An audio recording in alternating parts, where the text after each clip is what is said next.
नमस्कार, मैं भोला यादव आपको आज कोलाइड विलयन या कोलायड के बारे में बताएंगे।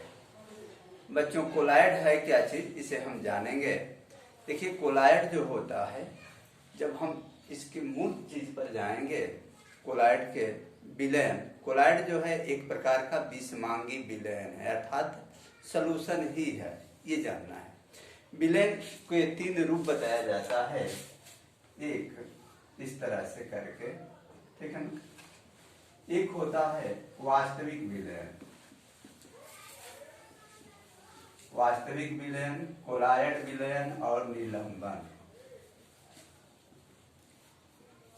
अब देखिए, जो वास्तविक विलयन होते हैं ये बहुत बारीक होते हैं,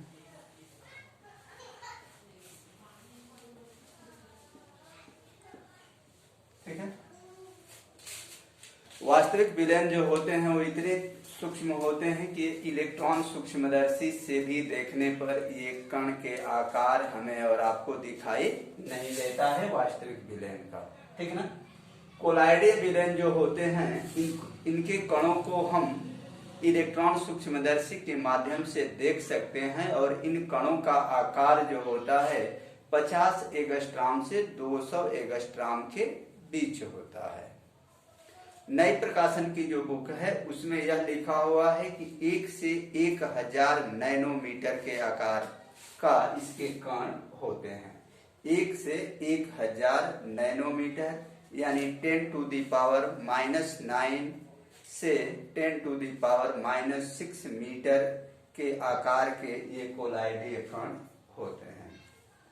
निलंबन जो होता है वह विलय में, जो विलय होता है, विलायक होता है, विलय, उसमें निलंबन के कण दिखाई देते हैं। जैसे जल में बालू जो है दिखता है चलता हुआ, उसमें तैरता हुआ, जब चलाते हैं गतिशील अवस्था में वो दिखता है, वह निलंबन है। ऐसे जो कण दिखाई देते हैं वो निलंबन होते हैं, ठीक है।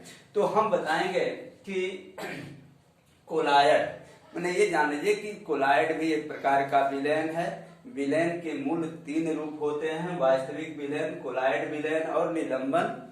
वास्तविक विलयन वह विलयन होता है जिसे हम इलेक्ट्रॉन सूक्ष्मदर्शी से उसके कणों को, आकार को देख नहीं पाते, जबकि कोलाइडीय विलयन के कणों को हम इलेक्ट्रॉन सूक्ष्मदर्शी की सहायता से देख सकते हैं, जिन कणों का आकार 50 एंगस्ट्रॉम से 200 एंगस्ट्रॉम के बीच होता है, जबकि नई प्रकाशन में दिया है 1 से 1000 नैनोमीटर के उस कण की माप होती है। अर्थात में करके बता सकते हैं, मीटर में उसका दिया हुआ है 10⁻⁻9 से 10⁻⁻6 मीटर ये आकार होता है कोलाइडीय कण का। उसे हम कोलाइडीय कण कहेंगे। जिस विलयन में विलय और विलायक के कणों का आकार 1 से 1000 नैनोमीटर के बीच में होगा, वही विलयन कोलाइडीय विलयन कहलाएगा। अगर 1 से 1000 नैनोमीटर से अगर छोटा होगा तो वह विलयन वास्तविक विलयन कहलाएगा, और 1000 नैनोमीटर से अगर कणों का आकार बड़ा होगा तो वह विलयन जो है निलंबन कहलाता है। तो अब एक चीज हम बताएंगे, तो डेफिनेशन हो गई कि विलयन के, कोलाइड विलयन की, कोलाइड के 2 पार्ट्स होते हैं, ठीक है। 2 पार्ट्स होते हैं। एक होता है परिक्षिप्त अवस्था और दूसरा होता है परिक्षेपण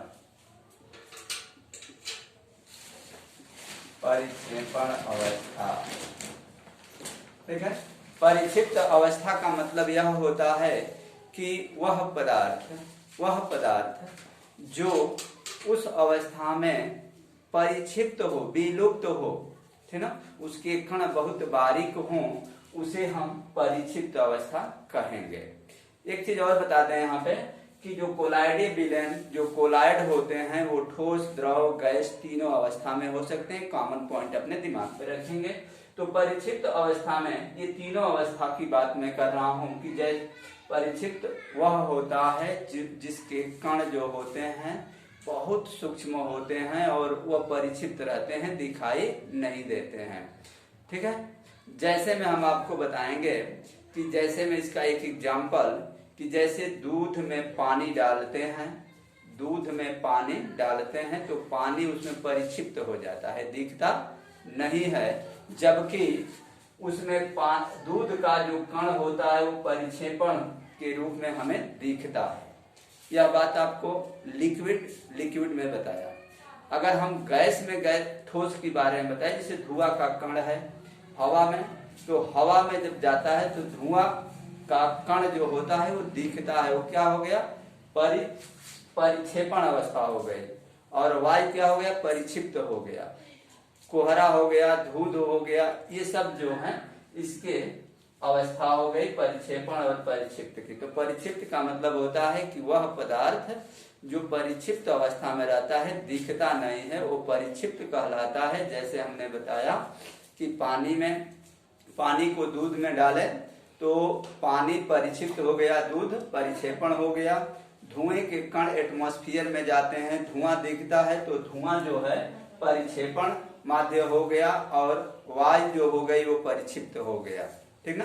कोहरे में अगर हम दिखाएं तो कोहरा में भी ये प्रोसेस होता है कि जल के कण जो हो हमें दिखाई देते हैं, वायु नहीं दिखाई देती है, तो वायु क्या हो गया, परिक्षिप्त हो गया, और कोहरा यानी जल का जो कण हो गया वो क्या हो गया, वह परिक्षेपण हो गया। ठीक ना। तो इस तरह से हमें यह बात दोनों बताने की ये बात आई कि आगे जो भी चीज हम बताएंगे वह बार बार शब्द परिक्षिप्त और प्रक्षेपण अवस्था आएगी। तो परिक्षिप्त को एक बार मैं फिर बता रहा हूं कि परिक्षिप्त का मतलब यह होता है कि वह पदार्थ जो उसमें विलुप्त हो जाए, रहे, उपस्थित रहे लेकिन दिखे न, वह परिक्षिप्त अवस्था है। और जो पदार्थ की अवस्था दिखती है वह क्या कहलाती है, परिक्षेपण अवस्था कहलाती है। तो इस तरह से हम बताएंगे कोलॉइड जो है कणों की माप के आधार पर कोलॉइड 3 प्रकार का होता है। पहला परिक्षिप्त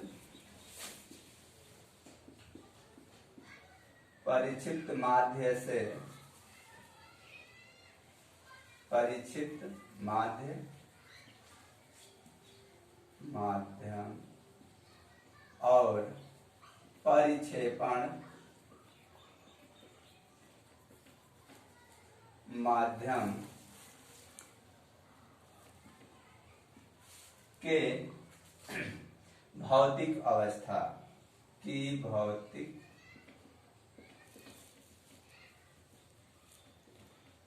अवस्था। दूसरा जो होता है परिक्षिप्त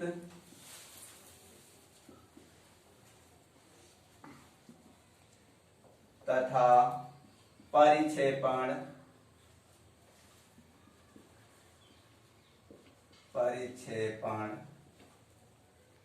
के अन्योन्य प्रक्रिया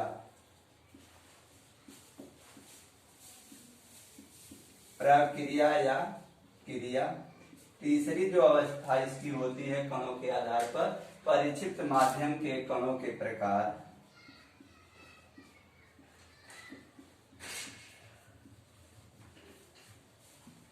माध्यम के कणों के प्रकार। यही 3 इसके पार्ट्स हैं और इसी 3 पार्ट्स को हम एक एक करके बताएंगे।